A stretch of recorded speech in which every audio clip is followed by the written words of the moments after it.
Ako, saglit lang. Ayan, nanginginig po ako. um, Tayo po muna yung manalangin. Hallelujah, Lord. Ama, sa pangalan ni Jesus, Lord God, maraming maraming salamat po sa araw na ito. Iba-iba man po ang aming mga lugar, yung distansya, Panginoon, pero pinagkatipon mo po kami upang aming pag-aralan ang iyong salita. Lord God, sa oras nito, ikaw nawa ang mapurihan, maitaas. Hayaan niyo po, Panginoon, ang aming mga puso, Panginoon, ay maging matabang lupa at ang iyong salita ay lumago sa amin, Panginoon, na magsilbing reminders, so God. Salamat po, Panginoon, dahil minamahal niyo po kami. Salamat po, Panginoon, dahil lagi kang naririyan para sa amin. Lord, bless your word and speak to us, Panginoon. We ask your revelation. Thank you, Lord. In Jesus' name, Amen. Amen. So, buksan po natin sa Genesis 22, verse 1 hanggang 3. Ah, yung pamagat po ng ating topic ngayon ay pagpapatibay ng pananampalataya sa Diyos. RTPB po. Genesis 22, verse 1 hanggang 3. Ang sabi niya rito, pagkalipas ng panahon, sinubok ng Diyos si Abraham. Tinawag siya ng Diyos, Abraham, narito po ako, tugon naman niya. Sinabi sa kanya, isama mo ang kaisa-isa at pinakamamahal mong anak na si Isaac. At magpunta kayo sa lupain ng Moraya, umakyat kayo sa bundok na ituturo ko sa iyo at ihandog mo siya sa akin. Verse 3. Pakitaas po ng konti. Sabi niya, kinabukasan, maagang bumangon si Abraham at nagsibak ng kahoy na gagamiting panggatong sa handog na susunugin. Inihanda niya ang asno at umalis kasama si Isaac, ang dalawang alipin na lalaki, papunta sa lugar na sinasabi ng Diyos sa kanya. So, balikan po natin yung verse 1. Sabi niya rito, kung mapapansin nyo, pagkalipas ng ilang panahon. So, ibig sabihin, may nangyari in the past. No? Dahil may pinagdaanan. Yun po. At sa verse 2, sabi niya dito, isama mo ang iyong kaisa-isa at pinakamamahal mong anak. At sabi pa niya, ihandog mo siya sa akin. So, ang ano po yung mapapansin natin dito? Only and beloved son. At ihandog mo siya sa akin. Kanino shadowing po iyon? So, alam na po natin kung kanino shadowing yon. Walang iba kundi ang ating Panginoong Jesus. Tapos, dito sa verse 3, pakitaas po ng konti. Sabi niya, kinabukasan, sabi niya, maagang bumangon si Abraham at nagsibak ng kahoy na gagamiting panggatong sa handog na susunugin. So, dito, sabi niya, kinabukasan, maagang bumangon si Abraham. Alam niyo po ba, may napansin ako dito. Bakit ganun kadali? Bakit ganun kadali para kay Abraham na walang reklamo, walang ano-ano, na kinabukasan ay maaga pa siyang bumangon na para bang excited siya no sa mangyayari. No, na mapapansin natin dito wala siyang doubt, no? Tahimik lang siya na sumunod, no, sa Panginoon at nagtiwala siya at nagsunod, no? He trusts God and he obeyed, no? So ngayon, bibitinin ko po muna kayo sa verse 3 na ito. Pag-uusapan po natin si Abraham, yung kanyang buhay. Kung papaano na pinagtibay ng Diyos yung kanyang pananampalataya. No? Kung paanong humantong siya dito sa verse 3 na naging madali na lang sa kanya yung utos ni God. Kasi kung ikaw yon kaisa-isa mong anak, di ba? Tapos minamahal mo pa, sabi niya. Minamahal mong anak. Tapos hinihingi ni God, no? So yun. Yan yung ating aalamin. Bakit naging madali para kay Abraham yung magtiwala at sumunod sa Panginoon. So, simulan po natin yung history o yung story ni Abraham. So, simulan po natin yan sa Genesis 12. Buksan po natin sa Genesis 12 verses 1 and 2. Dito po nag-start yung buhay ni Abraham at nagsimula. Sabi niya, sinabi ni Yahweh, Abram, lisanin mo ang bayan, ang tahanan. Pwede pong pakibaba, hindi ko po makita. Lisanin mo ang iyong bayan, ang tahanan ng iyong ama at mga kamag-anak.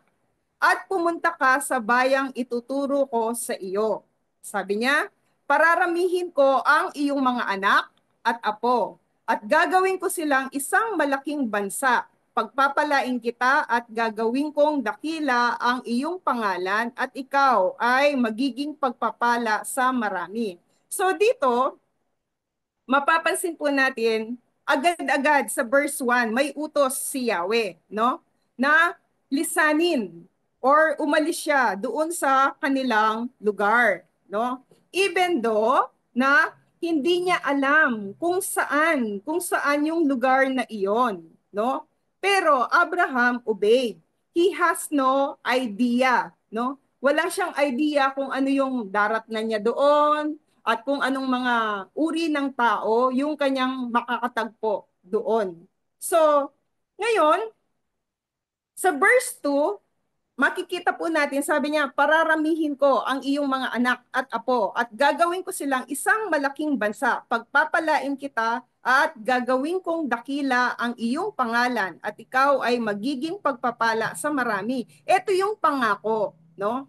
Ito yung pangako ng Diyos kay Abraham, no?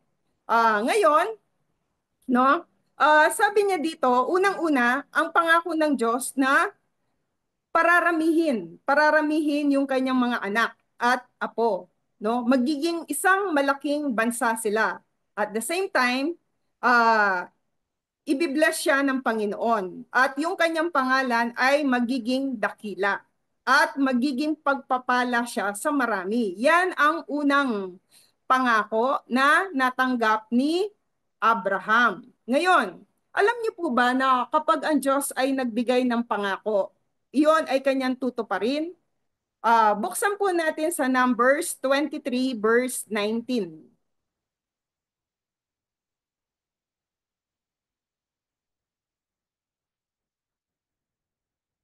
Sabi niya dito, ang Diyos ay di sinungaling na tulad ng tao, anumang sabihin niya'y kanyang gagawin. Kung mangako man siya, ito'y kanyang tutuparin. So, ang Diyos natin ay hindi siya tulad ng tao. Minsan, ang tao medyo nagpapalya.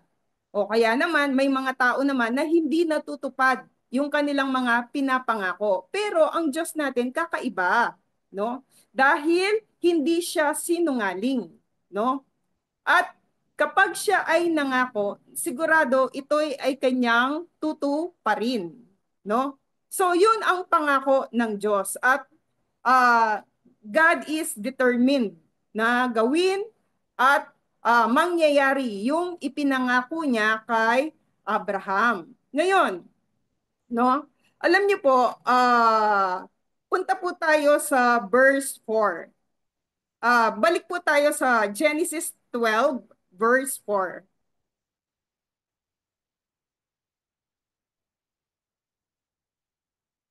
Sabi niya dito, sumunod nga si Abram sa utos ni Yahweh. Nilisan niya ang Haran noong siya'y 75 taon. Sumama sa kanya si Lot. So, nung umalis po si Abraham sa kanyang lugar, no, siya po ay 75 or 75 years old na po, no? Ngayon, 10 years yung agwat ni Abraham kay Sarah. Kung 75, no? So si Sarah naman ay 65, no? Ngayon, sa verse 4, sila ay nagsimula na lumisan at umalis doon sa kanilang lugar. Alam niyo po ba yung nangyari kay Abraham, no? nagkaroon po siya ng mga pagsubok, no? Bago nakamit ni Abraham yung mga yung pangako, bago nakamit ni Abraham yung pangako ng Diyos, may mga pinagdaanan muna siya. Hindi naman agad-agad, no? Hindi po agad-agad nakuha ni Abraham yung ipinangako ng Diyos sa kanya, no?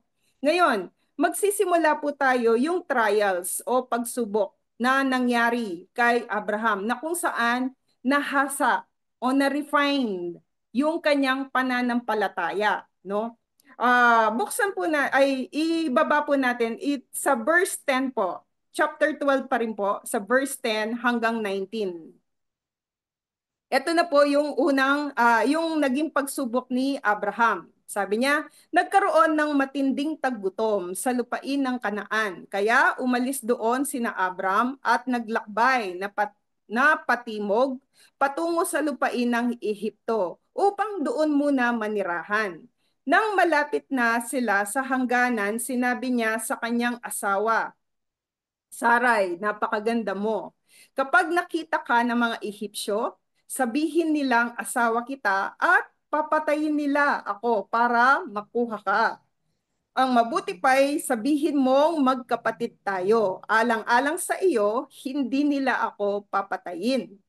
Verse 14, nang makapasok na sina Abram sa Ehipsyo o sa Ehipto, napuna nga ng mga Ehipsyo na napakaganda ni Saray. Nang nakita siya ng mga pinuno roon, ibinalita nila sa paraon kung gaano siya kaganda. Kaya't inuutos nitong kunin si Saray at dalhin sa palasyo. 16. Dahil sa kanyang mabuti at naging pagtanggap ng paraon kay Abram at binigyan pa niya ito ng mga tupa, kambing, baka, asno, kamelyo at mga alipin. Dahil dito'y pinahirapan ni Yahweh ang paraon. Siya at ang buong palasyo ay nagdanas ng katakot-takot na karamdaman. Kaya't si Abram ay ipinatawag ng paraon at tinanong, bakit mo ito ginawa sa akin? Bakit hindi mo sinabing asawa mo siya? Ang sabi mo'y kapatid mo siya, kaya naman kinuha ko siya na maging asawa. Heto na ang asawa mo, kunin mo siya at umalis na kayo. So dito po, no, balik po tayo sa verse 12. Ang naging sitwasyon ni na Abram dahil nagkaroon ng taggutom doon sa lugar nila, nagkaroon po ng matinding famine. Kaya naman sila ay umalis, no? At pumunta po sila sa lugar ng Ehipto, no? Ngayon, si Sarah ay 65 years old na ito. Ngayon, dito sa verse 12, sabi ni Abram, kapag nakita ka ng mga Ehipsyo, sasabihin nilang asawa kita at papatayin nila ako para makuha ka. So dito si Abram, kung mapapansin niyo po, nagkaroon po siya ng worry, ng pangamba, no? Alam niyo po ba, at nagkaroon siya ng takot, no? Kung mapapansin niyo po dito sa verse 12, nagkaroon siya ng takot. Kaya yan ang nasabi niya kay Sarai, no? Ngayon, dito, ang nangyari, dahil sa takot, no? Dahil sa takot, doon siya nagsimulang nagkasala, no? Dahil sa takot, si Abraham ay nagkasala. Kaya naman sa verse 13, yan po yung nagagawa ng takot, no? Ang kaakibat niya, nagkakasala ang isang tao dahil sa takot, dahil iniisip niya yung kanyang sarili. Kumbaga dito si Abraham, naging selfish siya. Inalala lang niya yung kanyang sarili, no?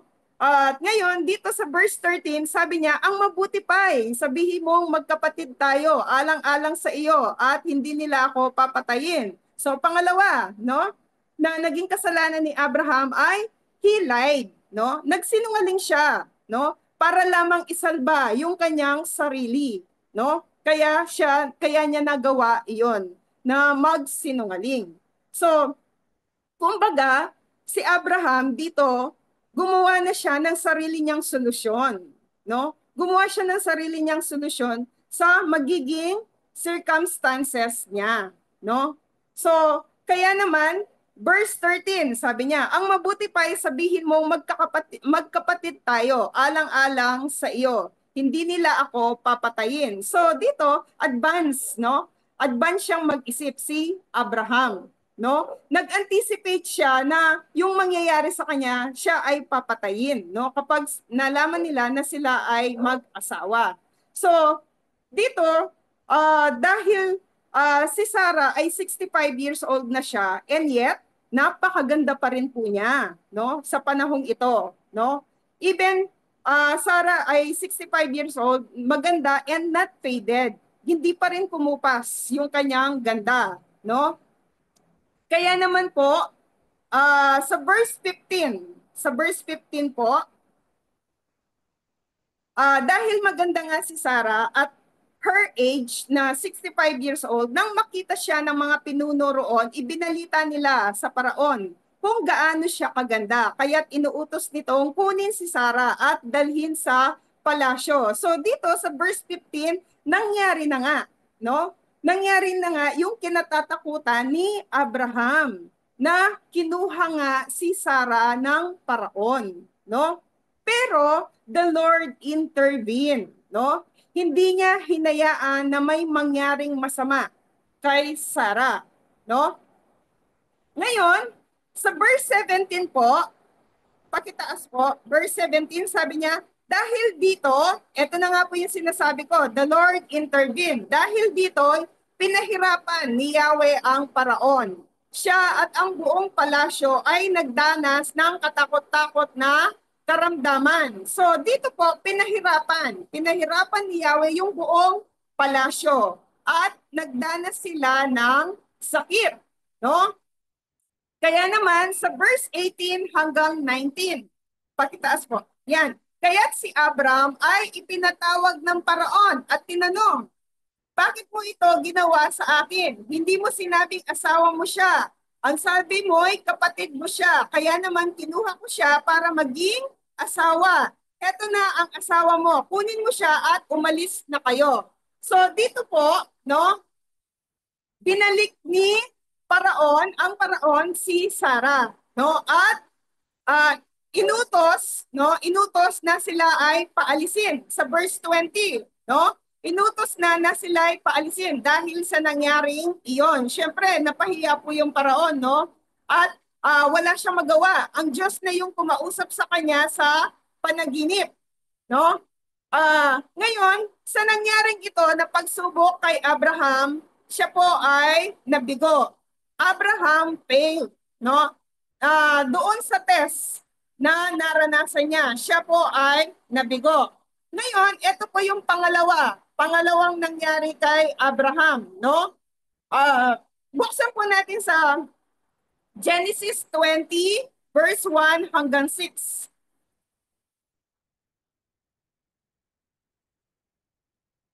Muli na namang sinubok yung faith, no? Yung katapatan at pagsunod ni Abraham. So dito po, babasahin ko po, Genesis 21 hanggang 6. Sabi niya, nilisan ni Abraham ang Mamre at nagpunta sa lupain ng Negev sa pagitan ng Kades at Shur at tumira sa Gerar habang siya'y naroroon. No? Verse 2, sabi niya, kapatid, ang pakilala niya kay Sarah. Kapatid na naman, no? Biro nyo. Kaya ito'y ipinakuha ni Abimelech, no, na hari doon, no? Verse 3. Sabi dito, sa isang panaginip, eto na naman, no? Nagpakita ang Diyos kay Abimelech at sinabi, mamamatay ka at dahil sa babaeng kinuha mo, siya ay may asawa na, no? Noon ay hindi pa nasisipingan ni Abimelech si Sarah. Kaya sinabi niya sa Panginoon, papatayin ba ninyo ako at ang aking bayan na wala namang kasalanan? Kapatid ang pakilala ni Abraham kay Sarah at gayon din naman ang pakilala nito kay Abraham. Ginawa ko po ito ng malinis ang aking hangarin, kaya wala akong kasalanan. Sumagot ang Diyos, oo, alam kong malinis ang hangarin mo, kaya naman hindi ko na hinintay na magalaw mo siya upang wag ka nang magkasala sa akin. So dito po, nagkaroon ng pangalawang pagsubok, no? Si Abraham. Almost same situations. Biro niyo po, kagaya ni Abraham, no? Na merong asawa. Parang napakadali kay Abraham na ipamigay, no? Ipinamimigay niya yung kanyang asawa, no? So,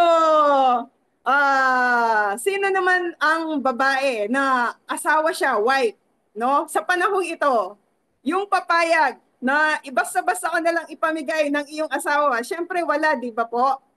Ngayon, dito po sa pangalawang pagkakataon, again, almost same situation mula sa chapter 12, no? Ngayon, simulan po natin sa verse 3, no? Verse 3 hanggang 7, no? Babasahin ko po ulit. Sabi niya, sa isang panaginip, nagpakita ang Diyos kay Abimelech at sinabi, mamamatay ka dahil sa babaeng kinuha mo, no? Ngayon, si God, no, again, nag-intervene siya uli, no, para kay Abraham, no? Kinausap niya si Abimelech, no, sa pamamagitan ng panaginip, no? Nangusap si God, no? At bakit? To preserve Sarah, no? Iniingatan ng Diyos si Sarah, no?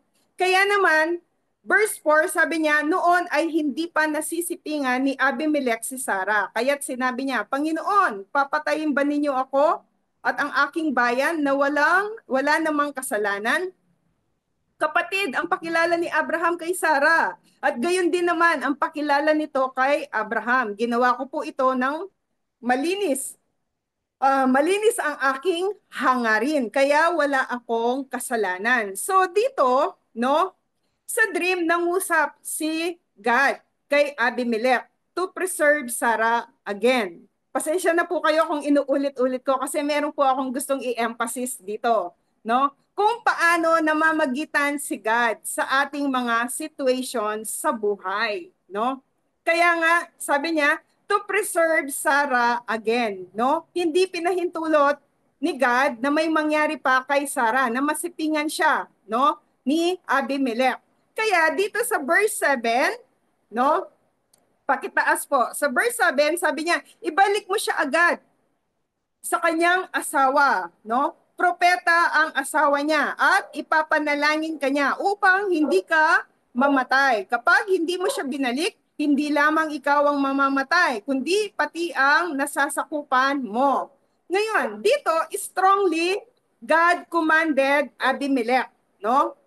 Inutusan ni God si Abimelech na mahigpit na ibalik si Sarah sa kay Abraham, no? Kaya naman sa verse 8, ayan, sumunod si Abimelech. Sabi niya, kinabukasan, sinabi ni Abimelech sa mga alipin niya ang mga bagay na ito at gayon na lamang ang kanilang pagkatakot. So, dito po, no, sinabi ni Abimelech ang lahat ng nangyari, no? Pati yung mga sinabi ng Diyos sa kanya sa pamamagitan ng mga panaginip, no? Kaya dito sa verse 9 hanggang 10, no? Dahil dito, ipinatawag ni Abimelech si Abraham at tinanong, bakit mo ginawa ito? Ano bang kasalanan ko at dinalhan mo ng kapahamakan ito, ang aking kaharian? Hindi tama ang ginawa mo. Ano bang pumasok diyan sa isip mo? At ginawa mo ang bagay na ito. So dito, no, hinayaan ng Panginoon na masermonan, no, ni Abimelech si Abraham, no? Nasermonan na siya, no? At napansin ko po dito, alam niyo po ba, ang napansin ko po dito, even non-Christian, no? Even non-Christian, kaya ni God na kausapin yung tao para sa'yo. Para ka lamang niya iligtas. No? So, uh, para hindi ka mapahamak. No? Kayang kausapin ni God ang isang tao. So, maraming kaparaanan si God. Ito, no? Isa na rito yung panaginip.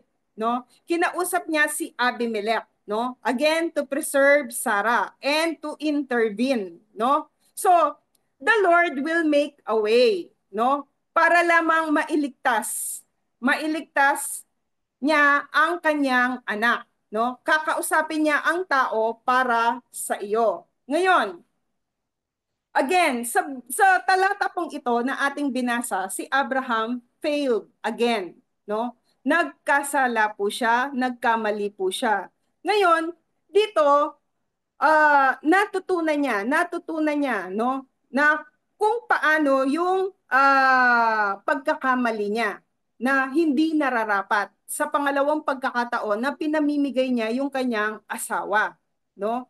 So, ah natutunan ni Abraham, nagsisi siya, kaya naman sa verse 21 po, ay chapter 21 pala.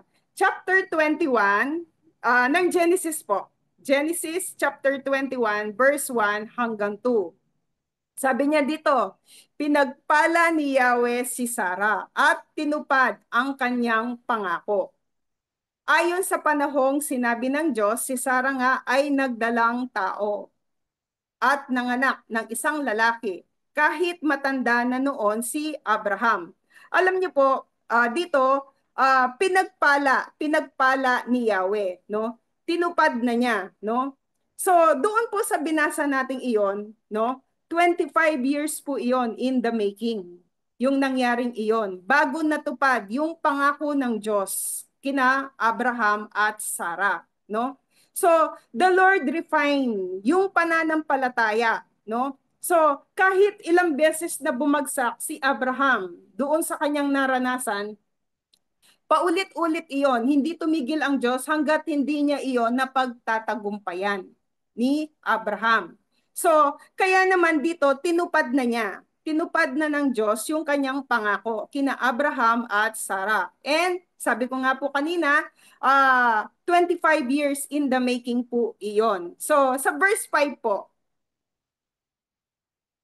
sabi niya sa verse 5, isang daang taon na si Abraham nang ipanganak si Sarah. Imagine, 100 years old na si Abraham. Kasi 'di ba kanina na sinabi ko, 75 years nung magsimulang tinawag ng Diyos si Abraham. And 75 years old siya nung ibinigay ng Diyos yung kanyang pangako kay Abraham, no? 75. Ngayon, nung 100 years old na si Abraham at 90 naman, 90 years old si Sarah, doon tinupad ng Diyos yung kanyang pangako. Kaya 25 years of waiting, no? Waiting and waiting and waiting. Sina Abraham at Sarah. Imagine 90 years old and 100 years old, no? Sa panahon ngayon, wala na po tayong mababalitaan ngayon ng ganyan, na 90 years old ng anak pa, no? So, ngayon, balikan na po natin. Balikan na po natin yung Genesis 22, verse 3. Yung kanina. Sabi niya, ngayon, dahil sa naranasan ni Abraham na dalawang pagkakamali at siya ay natuto, no? Natuto na mula sa kanyang pagkakamali. Natuto na siyang manampalataya sa Diyos, natuto na siyang magtiwala sa Panginoon, no? Kaya dito, hindi nakatakataka, dito sa verse 3, sabi niya, kinabukasan maagang bumangon si Abraham at tingnan niyo po, nagsibak ng kahoy na gagamiting panggatong sa handog na susunugin. So naging madali na, no? Naging madali na para kay Abraham ang sumunod nang wala ng pangamba, na hindi na siya nagwo-worry, na hindi na siya nagko-compromise, no? Hindi na siya nagko-compromise sa lahat, no? Natuto na siyang magtiwala sa Panginoon, no? Hindi niya pinagdudahan ang Diyos mula sa kanyang utos sa verse 2. Ay, verse 2 ba yun? O verse 1? Na tinawag, ay verse 2 na tinawag ni God si Abraham na sinabihan siya na ibigay sa kanya ang kanyang kaisa-isang anak at pinakamamahal. Di ba po? Alam niyo po, kung sa atin, no? Ano yung binavalue natin, no? Tapos sasabihin sa iyo ng Panginoon, hihingi niya iyon. Kaya ba nating ibigay? No? So, kagaya ni Abraham, naging madali na lamang para sa kanya na ibigay yung kanyang kaisa-isang anak. Kasi natuto na siya from his past, no? Natuto na siya na mayroong ginagawa ang Diyos sa kanyang buhay, no? In the middle of his crisis, no? Si God nag-i-intervene sa kanya. Ganon din po sa atin, no? Meron pong ginagawa ang Diyos. Minsan akala natin wala. Pero meron pong ginagawa ang Diyos sa ating mga buhay, no? Ngayon, dito po sa verse 9, sige po, chapter 22 pa rin, verse 9 at saka 10. Sabi niya dito, pakibaba po ng konti, sabi niya, pagsapit nila sa lugar na itinuro ng Diyos, gumawa ng altar si Abraham. Inayos niya sa ibabaw nito ang panggatong at inihiga si Isaac matapos gapusin nang sasaksakin na niya ang bata. So dito sa verse 9 and 10, ito na yung action, no? Ito na yung action na ginawa ni Abraham na wala ng pag-aalinlangan. Madali para sa kanya yung kanyang gagawin kasi alam niya na hindi hahayaan ng Diyos na kunin yung kanyang kaisa-isang anak. Alam ni God, no, sa verse 2 pa lang, na pinakamamahal niya si Isaac. No, sa verse 2. Alam ni God na kaisa-isa niyang anak at pinakamamahal. So, hindi nag-alinlangan po si Abraham. Madali para sa kanya ang kumilos. Madali para sa kanya ang sumunod. No? Kaya itong verse 9 at 10, yan po yung action na ni Abraham. So dahil dito, no, verse 11, no, tinawag siya ng anghel ni Yahweh at mula sa langit sinabi, Abraham, Abraham. Narito po ako, sagot ni Abraham. Sabi sa verse 12, sinabi ng anghel, huwag mong patayin ang bata, huwag mo siyang saktan. Natitiyak ko na ngayon, sabi niya, na handa kang sumunod sa Diyos sapagkat hindi mo ipinagkait sa kanya ang kaisa-isa mong anak. So finally, dito sa kwentong ito, Abraham passed the test. No? Di ba ang sarap kapag ang Diyos ay nagbigay ng pagsubok tapos napagtagumpayan mo yon? So kagaya ni Abraham, dito po sa verses na ito, Abraham won. No? Abraham passed the test na ibinagay sa kanya ng Panginoon. So, yun, yung sa verse 12 po, yun yung love and care ng Panginoon, no? Na dito, ang Diyos po natin ay lagi po siyang nakaagapay. Lagi po siyang nakaagapay sa atin, no? He helps us, no? Para mapagtagumpayan po natin yung mga hamon ng buhay, mga pagsubok, mga trials, kasi always God intervene sa atin. Lalo na sa atin dahil tayo'y kanyang mga anak, no? Ngayon, napatunayan po na sa kwentong ito na sa mga lahat ng pagsubok, kasama po natin si God, no? Kasama po niya tayo at tinutulungan po niya tayong mapagtagumpayan. Ano yung laging nasasabing verses sa church? Yung 1 Corinthians 10:13 na walang pagsubok. Sige po, buksan po natin.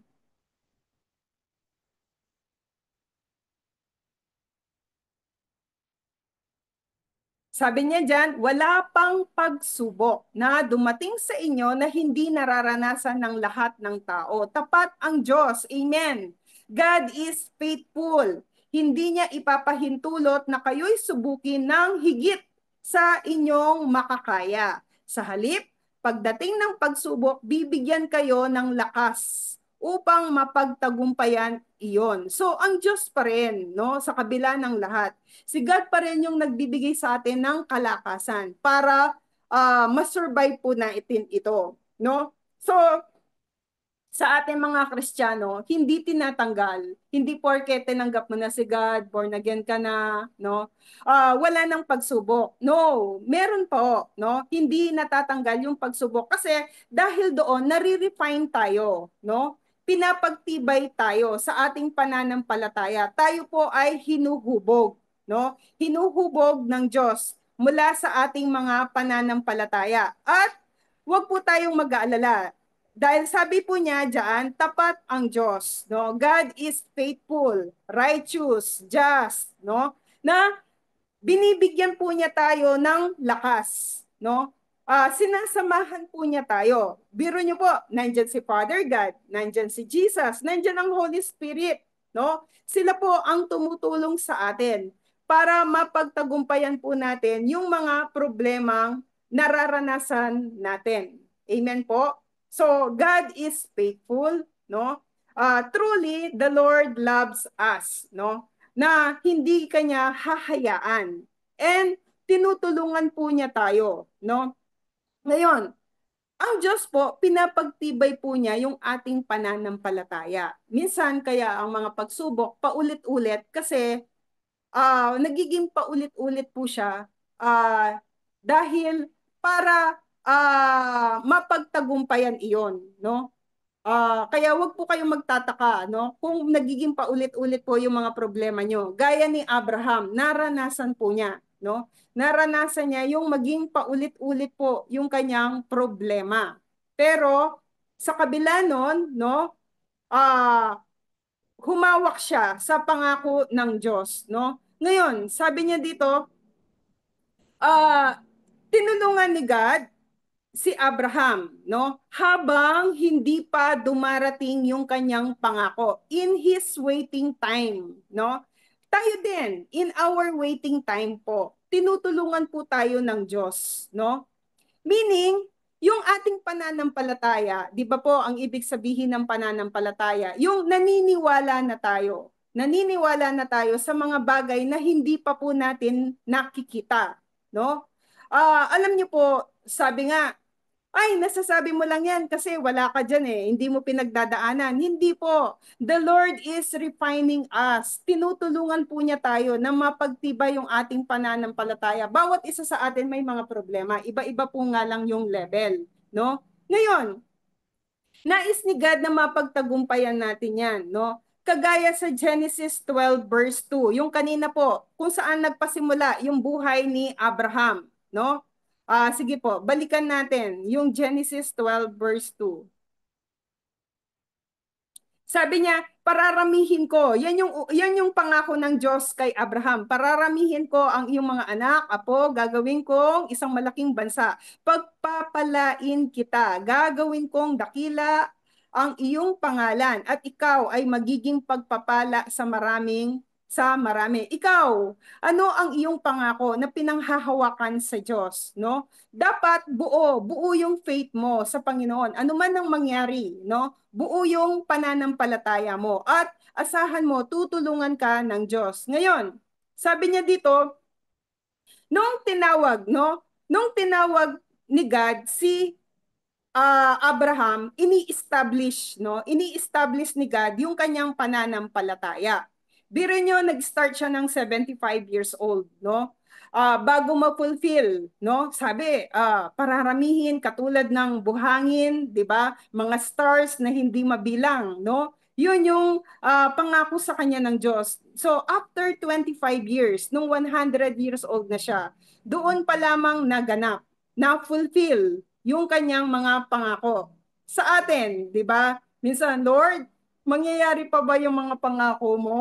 Lord, eto na po ako, ganito na po ako, eto na po yung edad ko, no? 'Di ba? Napapa-question tayo minsan.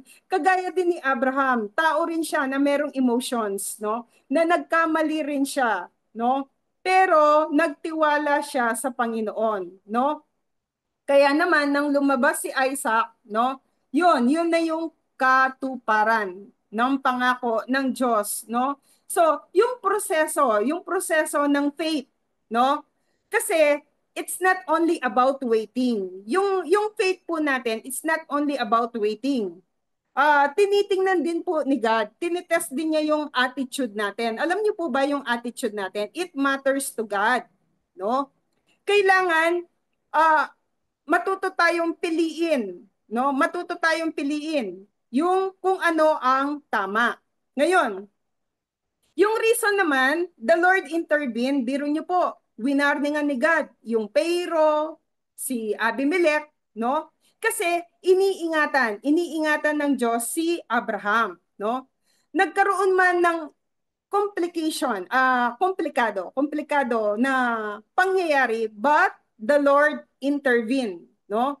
Kasi gustong makita ng Diyos na habang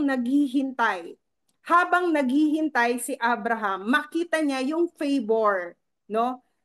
Gustong makita ng Diyos na makita ni Abraham yung favor na nararanasan niya sa atin. Wag lang po tayo puro reklamo. Tingnan din po natin yung favor na natatanggap natin sa Panginoon sa ating mga buhay, no? Sa araw-araw. Hanapin natin lagi yung favor ni God. Hanapin po natin lagi kung ano yung ginagawa ng Diyos. Palitan po natin yung ating mga reklamo doon sa mga bagay na ginagawa ng Diyos sa atin. So, dito naging complicated man yung buhay ni Abraham, no? Ninais ng Diyos na habang nasa waiting period po siya, na gustong makita ni God sa kanya na habang naghihintay siya doon sa pangako, no? Na merong ginagawang favor sa kanya si Lord, yung kanyang pag-iingat, no? At ngayon, yung divine intervention niya, no, naroroon, no? And take note, hindi po nag-tolerate si God, no? Doon sa kanyang ginawa ni Abraham. Kasi katunayan, pinalayas sila. Yun yung naging consequences naman ni Abraham, no? Pinalayas sila, no? Pinalayas sila ng Pharaoh doon hanggang sa ayun nga po, no? Ipinagtabuyan sila, no? Na at tiningnan din ni God yung kalagayan ni Abraham na kung saan alam niyo po Abraham accept and admit yung kanyang pagkakamali, no? Naniniwala po ako na si Abraham kaya nakuha niya, nakamit niya yung pangako ng Diyos sa kanya dahil natuto siyang i-accept yung kanyang pagkakamali, no? Natuto siyang i-admit iyon, yung kanyang pagkakamali. Tayo rin po, ayaw ni God na nagmamataas po tayo. Ayaw po ni God na iniitsapwera natin siya. Sa ating mga buhay, sa ating mga pagkakamali, no? Matuto po tayong i-accept ito and i-admit na ginawa nga natin ito na matuto tayong magpasori. Hindi yung nagmamatigas ka pa, meron ka pang pride, ayaw mong lumapit sa Diyos, matuto kang magpasori doon sa mga bagay na nagagawa po natin ng mga pagkakamali. So, ganun po yung ginawa ni Abraham, no? Inaccept po niya, inadmit po niya yung kanyang pagkakamali, no? Kaya naman, the Lord refined him, no? Sa kanyang pananampalataya at pinagtibay po iyon ng Diyos, no? Yung kanyang pananampalataya. So, buksan po natin sa Philippians 1:6. Dito na po ako magtatapos.